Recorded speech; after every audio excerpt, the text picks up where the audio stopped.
Descubriendo el mundo con David Cañedo.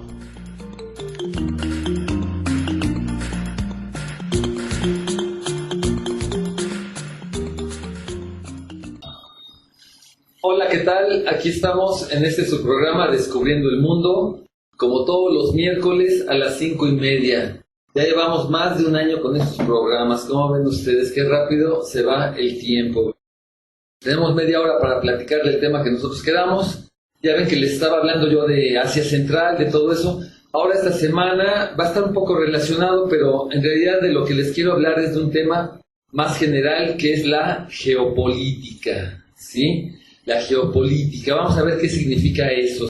Bueno, antes de ver lo que significa ese término geopolítica, déjenme decirles que este programa Descubriendo el Mundo, como ustedes saben, nuestro mundo es muy ancho, tiene tantas cosas, y lo bueno de este programa es que nos permite hablar de lo que nosotros queramos.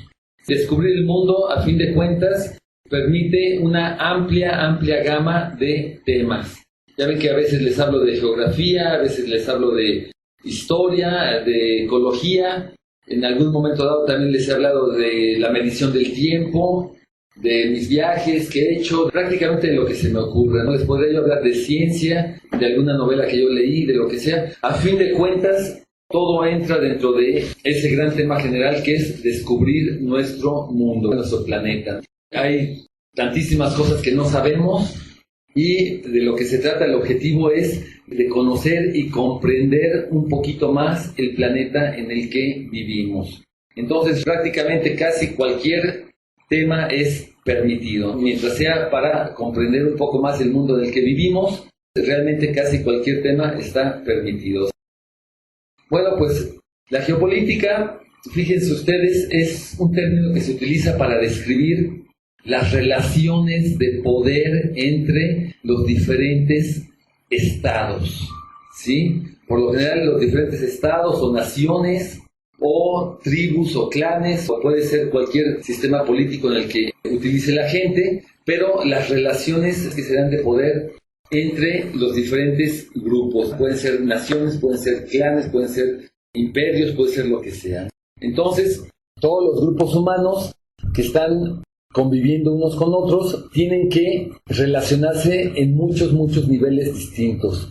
Todos los grupos humanos tienen ciertas necesidades, ciertos intereses creados, ciertas percepciones de la realidad, de lo que ellos necesitan, de los recursos que ellos necesitan para su sobrevivencia, y para obtener esos recursos existen cosas como el comercio, o si no también existen cosas como la guerra, y el caso es que cuando hay diferentes grupos que están conviviendo en algún espacio, bueno, en este caso nuestro planeta Tierra, pero puede ser en alguna isla, en algún continente, en algún lugar, siempre hay grupos humanos que son vecinos unos a los otros y se dan toda clase de relaciones de poder entre esos diferentes grupos. Y a eso se le llama la geopolítica, ¿sí? Toda nación o todo grupo humano, como les digo, tiene ciertas necesidades físicas, tiene necesidades de recursos, también tiene ciertos intereses creados y los defienden. Y para defenderlos, pues muchas veces se lanzan a invadir a los países vecinos, o a veces es por diplomacia. Hay muchísimas maneras en que la gente obtiene, o los grupos, las naciones obtienen lo que necesitan. Todas las naciones y todos los grupos humanos estamos completamente dependientes de nuestro entorno natural. La geografía es la que básicamente a cada nación le da cierta cantidad de recursos, y cuando no son suficientes, pues se tiene que ver la manera de obtenerlos por algún otro lado, ya sea por medio de comercio, ya sea por medio de guerras, ya sea por medio de lo que sea. El asunto es que todos los grupos humanos desde el inicio de la civilización han tenido que ver la manera de obtener lo que necesitan, y todas esas relaciones entre los diferentes grupos es a lo que se le ha dado por llamar geopolítica. Les voy a poner algunos ejemplos. Por ejemplo, durante la Guerra Fría, hace 40, 50 años, cuando estaban la Unión Soviética y los Estados Unidos, compitiendo por zonas de influencia, y la Unión Soviética tenía una zona de influencia que incluía toda Europa del Este, incluía algunos países de África y de Medio Oriente, y Estados Unidos incluía toda América. Estados Unidos siempre se sintió el dueño de toda América, desde Alaska hasta Argentina. No precisamente el dueño, pero por lo menos siente que es su zona de influencia y de que aquí no pueden venir otros imperios a decidir. Lo que se hace en América Latina, pues Estados Unidos últimamente se cree que es el que lo tiene que decidir, ¿no? Es su zona de influencia, y de hecho hasta nos llamaban su patio trasero. Desde México hasta Argentina somos el patio trasero de Estados Unidos. Entonces, las relaciones de poder que se daban entre Estados Unidos y Rusia pues eran muy complejas. Eran dos grandes imperios que estaban luchando por cierta preponderancia a nivel mundial y que nunca llegaron a una confrontación abierta. Había una guerra fría, una carrera armamentista, se gastaron millones y millones de dólares y de rublos y de lo que haya sido en armamento, porque cada quien quería ser el mejor, pero nunca llegaron a confrontarse abiertamente, aunque tuvieron varias guerras. Estados Unidos y Rusia tuvieron varias guerras por medio de otros agentes. No se enfrentaban directamente Estados Unidos con Rusia, pero se iban a meter, por decir algo, a Vietnam o a Corea o a cualquier otro lado. Por ejemplo, en la guerra de Corea, Rusia armaba a una facción, mientras que Estados Unidos armaba a la otra facción, y ahí se estaban peleando los coreanos, los del norte con los del sur, pero en realidad era Rusia que se estaba enfrentando de cierta manera con Estados Unidos.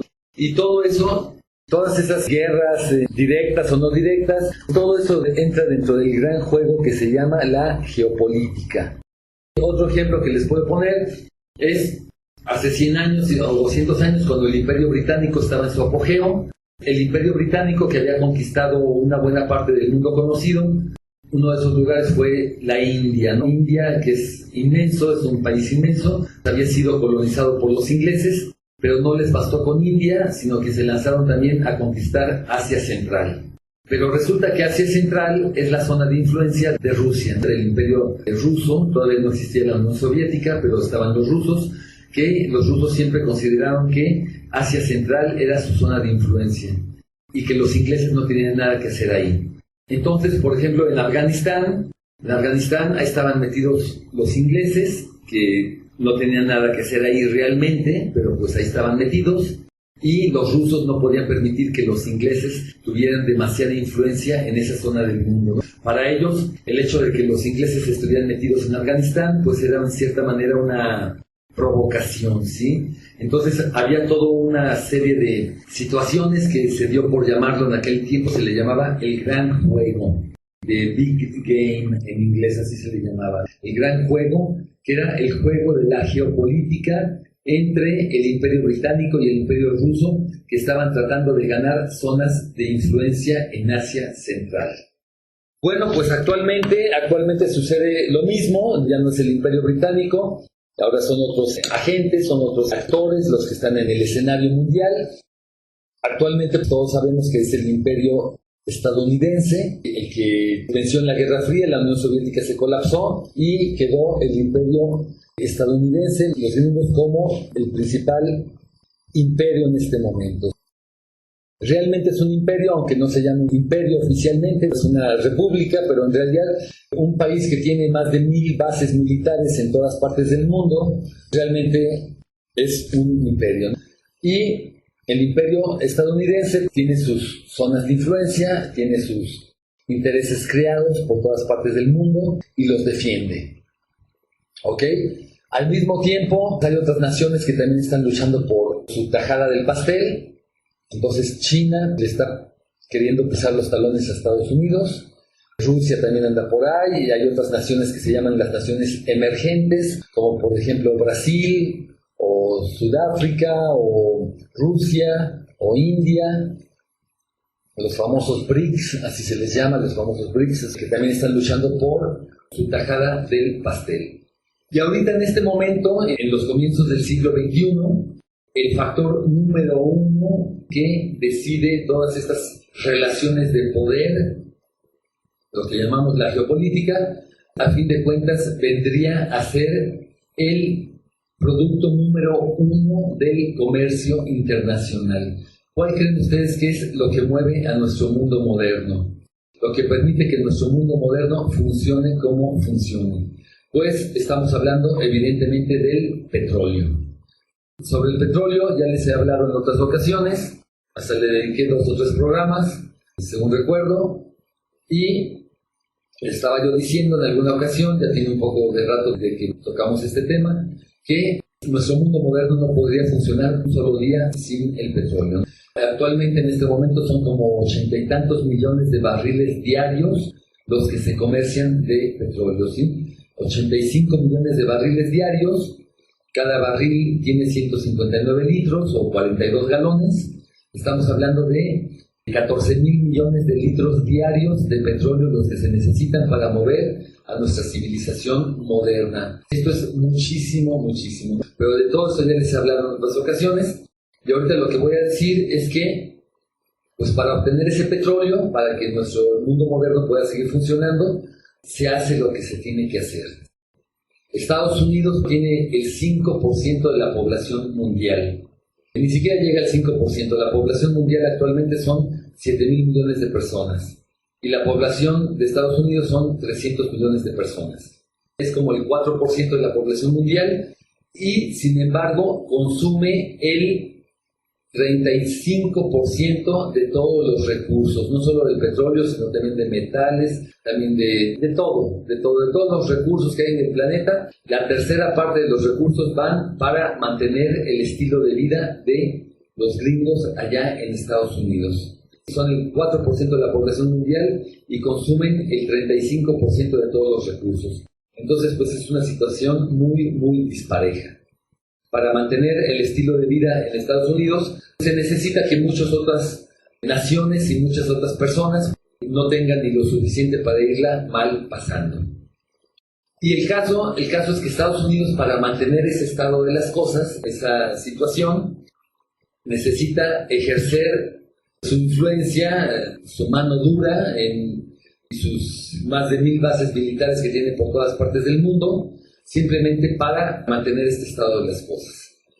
Ahora, ahorita se da una situación muy interesante y muy problemática, muy delicada realmente, y es la situación de que el petróleo no es eterno, el petróleo es un recurso no renovable, como todos sabemos, y que de hecho ya está a punto de comenzar a escasear, ¿sí? No es de que el petróleo vaya a desaparecer de la noche a la mañana, no es así, pero resulta que hay una curva, la curva del petróleo, que también de eso ya les he hablado en otra ocasión, y este punto pico del petróleo, esa curva del petróleo pasa por un punto pico, que es cuando se consumen la mitad de las reservas probadas de petróleo, y ese punto pico del petróleo con toda probabilidad ya lo pasamos desde hace varios años. Algunos dicen desde el 2005, otros lo ponen en el 2008, otros en el 2010. Unos cuantos años más o menos, realmente no hacen demasiada diferencia. El asunto es que el petróleo todavía nos mantenemos en lo alto de la curva, pero en cualquier momento vamos a empezar a descender. Y va a haber escasez real de petróleo de aquí a unos cuantos años. Aquí en México se calcula que en 10 años ya en lugar de exportar el petróleo lo vamos a tener que importar. Bueno, en tan solo 10 años. Y esto es en todos lados. Entonces el petróleo, que es lo que mueve el mundo, va a comenzar a escasear y eso hace que las naciones que necesitan mucho petróleo, como son en este caso las naciones industrializadas de Estados Unidos y de Europa y otras naciones que se han industrializado a un paso demasiado rápido y reciente, como son por ejemplo China e India, también necesitan enormes cantidades de petróleo. Entonces, las guerras por el petróleo ya comenzaron desde hace mucho tiempo y podemos suponer también que cada vez se van a poner peor, ¿sí? Ahorita precisamente hay una situación en que un país como Irán, que trata de mantener una posición independiente y que se ha rehusado a caer en el juego de los Estados Unidos. Por esa razón, Irán además resulta que me parece que es el segundo o el tercer productor mundial de petróleo, está en la mira de las grandes naciones industrializadas de Estados Unidos y Europa. Andan salivando estas naciones buscando la oportunidad de echársele encima a esa nación de Irán, así como se le echaron encima a Irak, así como se le echaron encima a Libia, así como han destruido todas las naciones que se les ponen enfrente. Pues ahorita está la situación, están buscando el pretexto, la oportunidad para hacer un cambio de régimen en Irán, ¿sí? Ahorita les voy a seguir platicando esta situación, es una situación muy interesante. Todo esto, repito, entra dentro de lo que se le llama la geopolítica.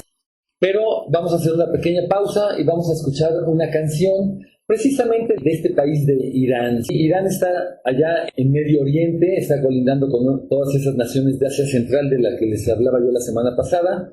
Es un país muy, muy, muy interesante, del que hay bastante de qué hablar.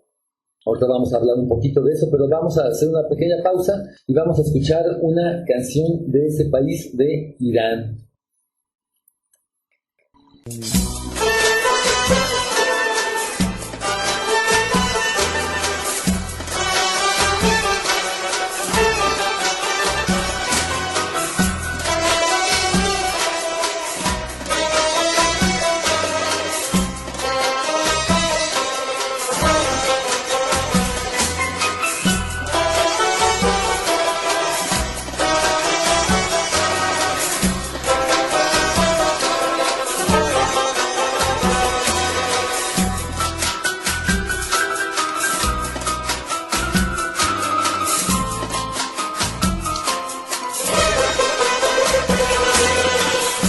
Bizim güzel diyarımız oluptur itibarımız.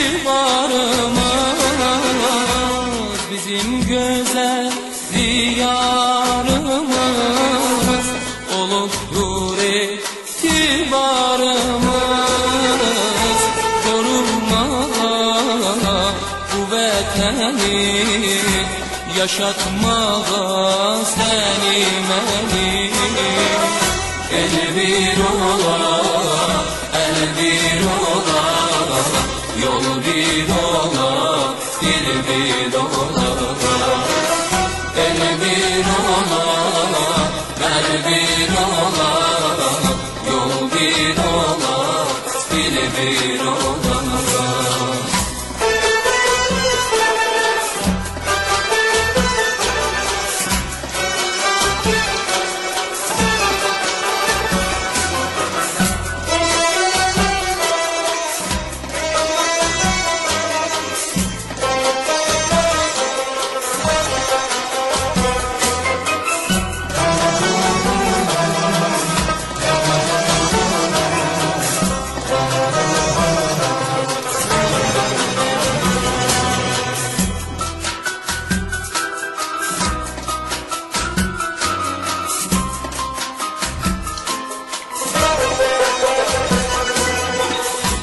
Bozulmasın bu ittifak, odlu olsun bizim ocak.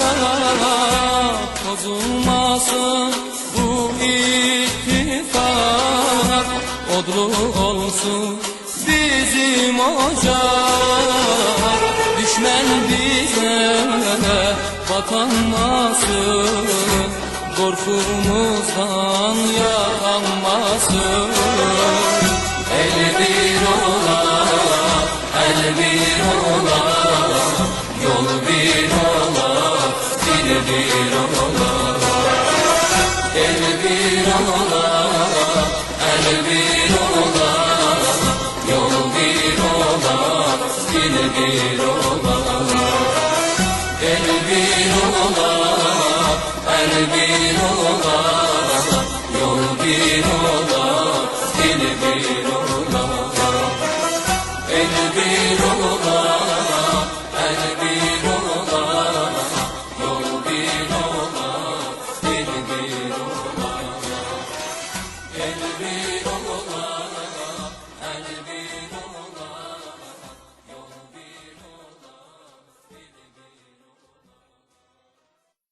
Bueno, pues ¿qué les pareció? Es música muy interesante, definitivamente es muy distinta a la que escuchamos por acá. La música que acabamos de escuchar, pues en cierta manera es típica de Medio Oriente. aunque es de Irán, pero tiene elementos en común con la música de otros países vecinos como los países árabes. Irán no es árabe, esto hay que entenderlo muy bien. Y de hecho no entendemos la situación en Irán si no comprendemos esto. La civilización iraní es muy antigua, la famosa Persia.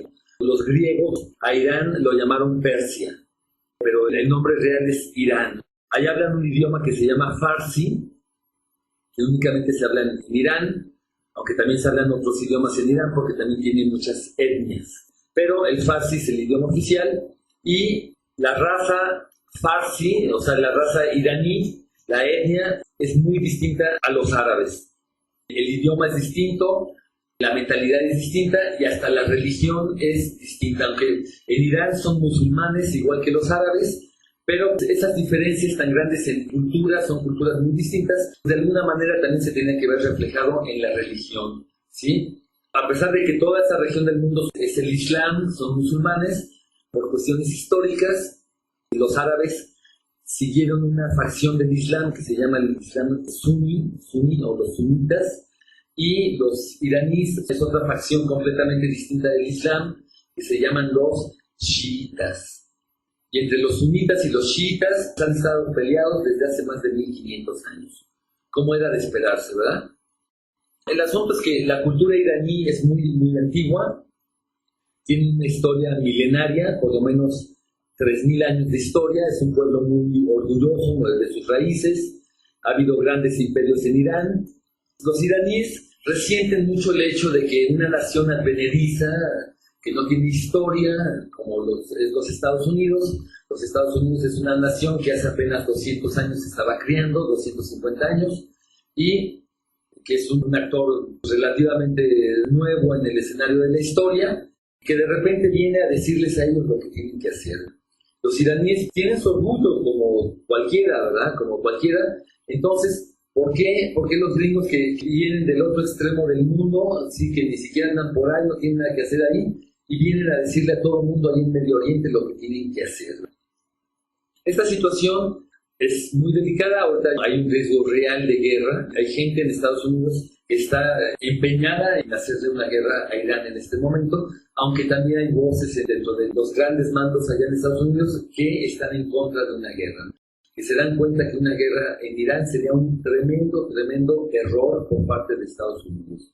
De esto les voy a platicar probablemente también la próxima semana. Pero ahorita les quería contar, ya que estamos en este tema, les quería contar de una ocasión ya tiene rato, en que andaba yo por el rumbo y yo tenía ganas de visitar Irán.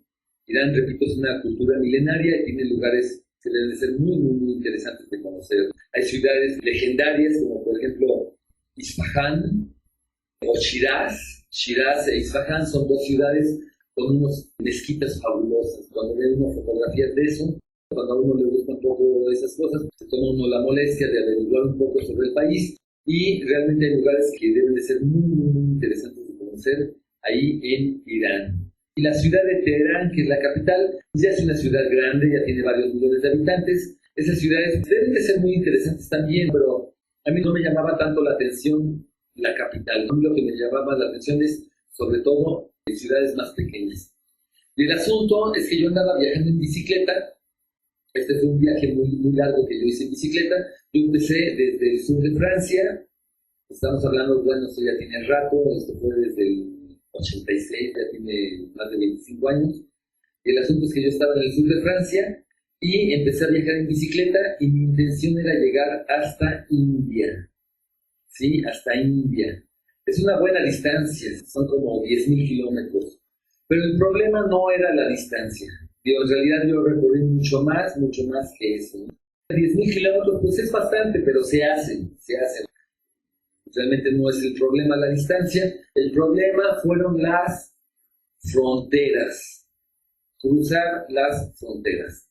El caso es que ya había atravesado yo desde el sur de Francia hasta Grecia, y después quise entrar a Turquía, y en la frontera de Grecia con Turquía me echaron para atrás porque se necesitaba una visa, y tuve que regresar 800 kilómetros en bicicleta desde la frontera ahí con Turquía hasta la ciudad de Atenas para obtener esa visa, para entrar a Turquía. Ya estando en Turquía dije, bueno, pues una vez vamos a sacar la visa de Irán. Porque la ruta por tierra para ir desde Grecia hasta India, había que atravesar Turquía, después Irán, después Pakistán y finalmente India. Pero era indispensable atravesar Irán. Entonces estaba yo en la ciudad de Atenas, en Grecia, y fui a la embajada de Irán para obtener la visa, y me dijeron que tenía que esperar 2 meses para que me dieran la respuesta. Entonces hice la solicitud, ahí la dejé y dije, bueno, pues a ver dónde voy a pasar 2 meses. ¿Qué hacen unos 2 meses para esperar? Pues me fui a una isla muy bonita en el Mediterráneo que se llama Creta, y ahí estuve un par de meses, ya les platicaré en otra ocasión, y regresé finalmente a Atenas para que me dieran la respuesta, y la respuesta, ¿cuál creen que fue? Pues fue que no. ¿Sí? Después de 2 meses de esperar, me dijeron que no me daban la visa para ir a Irán. Probablemente fue lo mejor que, por alguna razón fue así, porque últimamente en aquel entonces, esto fue en el 86, era cuando estaba la guerra entre Irak e Irán. Estaban en plena guerra. Entonces ya parece que me iban a dar la visa para que yo atravesara todo el país de Irán en bicicleta. Yo estaba chavo y idealista y a lo mejor no tenía un sentido muy realista. A mí se me hacía muy fácil atravesar ese país en bicicleta cuando estaban en plena guerra. Bueno, pues ya parece que me iban a dar la visa. En cualquier caso, esa fue la historia, y el asunto es que me quedé con las ganas de visitar ese país. Sobre esto todavía hay bastante de qué seguir hablando. Bueno, también hay anécdotas, experiencias que de repente ya ven que les platico, que son interesantes. Pero sobre este asunto de la geopolítica y sobre Medio Oriente y sobre este país, Irán, definitivamente sí les voy a seguir hablando la semana próxima, quizás hasta en 2 o 3 ocasiones. Ahorita ya se nos acabó el tiempo y los voy a dejar con otra canción. Esta no es de Irán. Ya que hablamos también tanto de Estados Unidos, pues les voy a poner una canción de Estados Unidos. Esta es una canción muy breve, dura apenas un par de minutos, y resulta que la canción que vamos a escuchar se les va a hacer familiar, porque resulta que es una canción que al parecer, no sé realmente de dónde sea, pero aquí en México se tocó. Es posible que sea de origen mexicano y que en época de Maximiliano y Carlota se la tocaban precisamente. La Paloma. Todos ustedes conocen la canción de La Paloma, que en esas épocas, en 1860, se las tocaban precisamente en aquella época. Pero resulta que esta canción está tocada a ritmo de rock and roll. ¿Cómo ven ustedes? Y La Paloma a ritmo de rock and roll, tocada por un exponente del rock and roll, es una canción de los años 50 de Estados Unidos finalmente, aunque la melodía es posiblemente mexicana. Vamos a escuchar La Paloma a ritmo de rock and roll y yo me despido. Este fue su programa Descubriendo el Mundo y nos estamos escuchando la semana próxima.